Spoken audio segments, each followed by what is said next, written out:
রাজারামপুরের সুপ্রাচীন শীতলা মায়ের ৯৭তম পূজা আয়োজন। ঢাকা জেলার নবাবগঞ্জ উপজেলার কলাকুপা ইউনিয়নের রাজারামপুর গ্রামে অনুষ্ঠিত হল শীতলা মায়ের ৯৭তম অর্চনা। ১৩৩৪ বঙ্গাব্দে রাজারামপুরের ঐতিহাসিক জমিদার বাবু বীরেন পোদ্দারের জমিদারি এলাকায় প্রতিষ্ঠিত হয় এই শীতলা মায়ের মন্দির। এই মন্দির প্রতিষ্ঠা করেন শমশাবাদ নিবাসী বুদ্ধ ঠাকুর।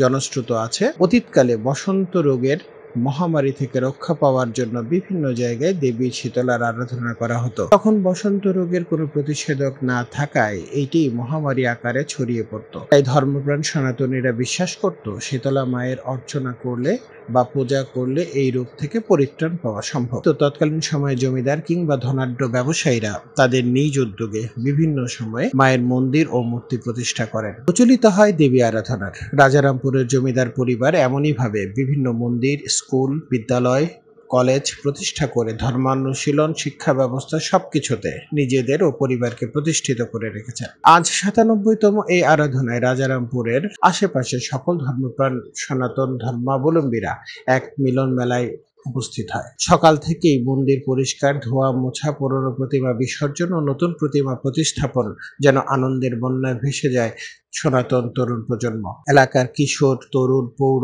ও বয়স্কদের সমন্বয়ে পরিক্রমার আয়োজন করা হয়। এই পরিক্রমায় ছিলেন বাবু ভাগবতচন্দ্র সাহা, সুব্রত রায়, অর্জুন সাহা, রনি বালক, সূর্যকান্ত চক্রবর্তী সহ আরো অনেকে। এই পরিক্রমা সমাপ্ত করে ভক্তবৃন্দের উপস্থিতি ছিল চোখে পড়ার। উপবাস থেকে মায়ের পূজা করার জন্য সমবেত হয়। মন্দিরের পূজা পরিচালনার জন্য উপস্থিত ছিলেন রাজারামপুরের অত্যন্ত শ্রদ্ধাভাজন পুরোহিত এবং গোস্বামী বংশের জ্যেষ্ঠ বংশধর বাবু শ্যামলেন্দ্রনাথ গোস্বামী। পুষ্পাঞ্জলি ও আরতি সম্পন্ন করে যজ্ঞের ফোঁটা প্রদানের মাধ্যমে মায়ের পূজা সমাপ্ত হয়। ভক্তবৃন্দ প্রসাদ গ্রহণ করে আবার আগামী বছর মাকে আরাধনা করার সুযোগ করে দেওয়ার জন্য মায়ের চরণে প্রার্থনা করে। সবাই সমস্বরে বলে, আসছে বছর আবার হবে। জয় মা শীতলা।